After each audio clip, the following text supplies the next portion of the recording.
안녕하십니까? 2025년 9월 24일 수요일 장애인 생활신문 미디어 생활 소리로 보는 뉴스를 시작합니다. 오늘의 주요 소식입니다.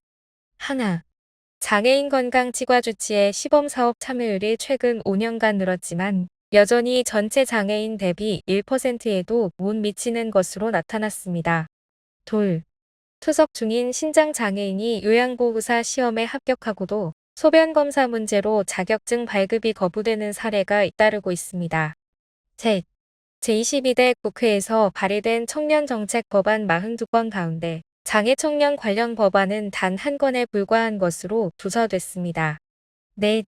국회 7에서 8월 발의 법률안 1382건 중 장애 관련 법안은 74건으로 전체의 5.35%에 불과했습니다. 다섯. 전국 55곳 모자이르 센터 중 장애 친화 산부인과는 6곳뿐인 것으로 나타났습니다. 여섯. 보건복지부가 10월까지 전국 주요 경기장의 장애인 편의시설 실태를 집중 점검하기로 했습니다. 첫 번째 뉴스입니다. 장애인 건강 치과 주치의 시범사업에 참여한 장애인 수는 최근 5년간 꾸준히 증가했지만 전체 등록장애인 약 263만 명 가운데 1%에도 미치지 못하는 것으로 확인됐습니다. 더불어민주당 서미화 의원이 보건복지부로부터 제출받은 자료에 따르면 2025년 8월 말 기준 장애인 건강 주치의 시범사업 참여자는 9,200여 명, 참여 주치의는 698명이었습니다. 치과 주치의 시범사업의 경우 참여자는 5,100여 명, 주치의는 778명으로 집계됐습니다. 참여 장애인 수는 2021년 1,652명, 2022년 2,450명, 2023년 3,608명, 2024년 6,897명, 2025년 9,211명으로 꾸준히 늘었으나 전체 규모 대비로는 미미한 수준입니다. 치과 주치의도 2021년 237명에서 2025년 5,159명으로 증가했지만 역시 비율은 1%에도 못 미쳤습니다. 서미화 의원은 중증, 여성 발달, 중복장애인 등 의료적 지원이 절실한 이들에게 오히려 실효성이 더 낮다며 의사 참여 부족, 산부인과 등 전문 진료 접근 한계, 발달 중복장애인의 소통 어려움 등 제도적 한계를 지적했습니다. 이어 복지부는 장애 특성을 반영한 주치의 매칭과 수가 현실화를 포함해 제도 전반을 개선해야 한다고 강조했습니다. 두 번째 뉴스입니다. 요양보호사 시험에 합격했음에도 소변검사를 할 수 없어 자격증 발급이 거부되는 신장장애인의 사례가 잇따르고 있습니다. 현재 요양보호사 자격증을 발급받으려면 마약대마, 향정신성의약품 중독 여부를 확인하기 위해 반드시 소변검사를 거쳐야 합니다. 그러나 투석 중인 중증 신장장애인은 신장 기능이 상실돼 소변 배출 자체가 어렵습니다. 결국 필기시험과 실습을 통과해도 소변검사 불가로 불합격 처리와 다름없는 상황에 놓이게 됩니다.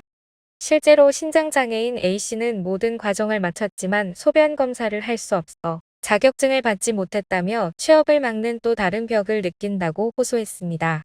장애인 제도 개선 솔루션은 혈액, 모발, 침 검사 등 국제적으로 신뢰받는 대체 검사 방법이 있음에도 보건복지부와 한국보건의료인 국가시험원은 이를 인정하지 않고 있다고 지적했습니다. 또한 소변검사 비용은 평균 1만 5천 원이지만 혈액검사는 5만에서 7만 원, 모발검사는 10만 원 이상으로 이미 투석 치료비로 생활비 부담이 큰 신장장애인들에게 또 다른 장벽이 되고 있다고 밝혔습니다.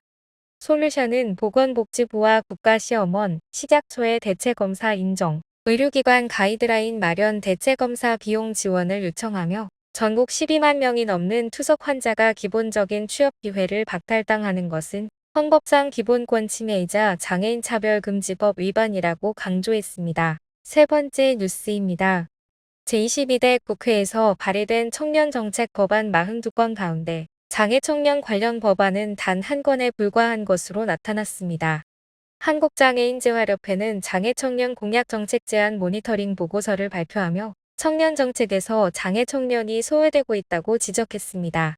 아라이 코리아 청년주도 정책 모니터링 팀은 지난해 6개 정당에 장애 청년 10대 공약 제안서를 제출했지만 세부 공약 19개 중 단 1개만 반영됐다고 밝혔습니다. 반영된 것은 장애학생지원센터 전담인력 법제화와 업무 매뉴얼 배포였으며 나머지 공약은 모두 배제됐습니다. 모니터링팀은 특히 디지털 접근성 강화, 특수교사 정원 확대와 통역 지원을 통한 교육권 보장, 문화시설 접근성 확대와 참여 기회 보장, 직업재활과 경력개발 지원, 저상버스 확대와 콜택시 개선, 공공시설 편의시설 의무화, 복지 사각지대 해소와 미등록 장애 유형 지원 확대 등을 반드시 포함해야 한다고 제시했습니다. 보고서는 정부가 청년층의 다양성을 반영한다고 했지만 실제 청년 정책에는 장애 청년에 대한 고려가 빠져 있다며 청년 정책에서 장애 청년을 포괄하는 것은 법적으로도 보장돼야 할 권리라고 강조했습니다. 네 번째 뉴스입니다. 국회에서 지난 7에서 8월 두 달간 발의된 법률안 1382건 가운데 장애 관련 법안은 74건, 기율로는 5.35%에 불과했습니다. 이 결과는 한국장애인인권 포럼 산하 장애인 정책 모니터링 센터가 발표한 의정활동 모니터링 자료에서 확인됐습니다. 이 중 개별 장애인법은 10건에 그쳤고 장애를 포괄하는 법률안이 64건으로 더 많았습니다. 모니터링 센터는 특히 민사소송법과 공익신고자 보호법 개정안에 주목했습니다. 두 법안이 함께 시행될 경우 차별 피해자가 신고와 소송, 보호에 실질적으로 접근할 수 있는 3단계 권리구제 절차가 가능해지기 때문입니다. 보건의료 분야에서는 필수의료 인력 부족과 수도권 쏠림을 해소하기 위해 1차 의료 강화 특별법과 필수의료 특별법이 발의됐습니다. 특히 필수의료 특별법은 지역 단위 의료체계 구축과 재정 근거 마련으로 장애인의 건강권 보장에 기여할 수 있다는 평가가 나왔습니다.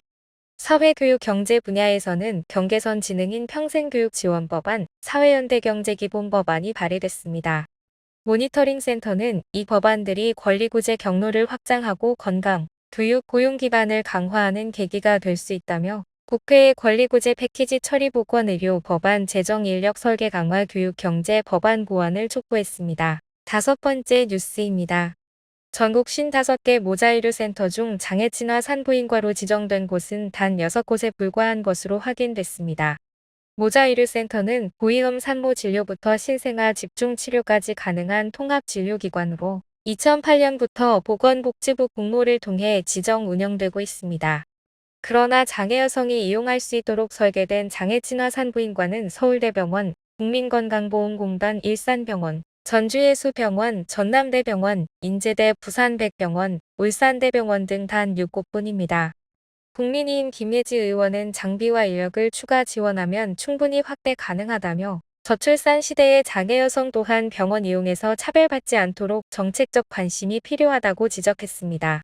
김 의원은 오는 9월 29일 제4차 장애인 건강정책 개선 릴레이 간담회를 열고 장애 친화 병원 확대 방안을 논의할 예정입니다. 여섯 번째 뉴스입니다. 보건복지부는 오는 10월 말까지 전국 주요 스포츠 경기장의 장애인 편의시설 실태를 집중 점검한다고 밝혔습니다. 이번 조치는 최근 일부 야구장에서 장애인 관람석을 일반석으로 임의 변경해 운영한 사실이 보도된 것이 계기가 됐습니다. 복지부는 지방자치단체와 협력해 프로야구, 축구, 농구, 배구 등 4대 프로스포츠 홈구장을 포함해 총 230여 개 경기장을 대상으로 조사합니다. 점검 항목은 법률에 규정된 주출입구 접근로, 장애인 전용 주차구역, 승강기, 화장실, 관람석 등입니다. 복지부는 미흡한 시설에 대해 지자체를 통해 시정명령이나 이행강제금 부과를 검토하고 권장 사항을 의무화하는 방안도 논의할 계획입니다. 손호준 복지부 장애인정책국장은 모든 장애인이 차별 없이 스포츠를 즐길 수 있는 환경을 만들겠다며 이번 점검을 통해 편의시설을 실질적으로 개선하겠다고 말했습니다. 지금까지 2025년 9월 24일 수요일 장애인 생활신문 미디어 생활 소리로 보는 뉴스였습니다.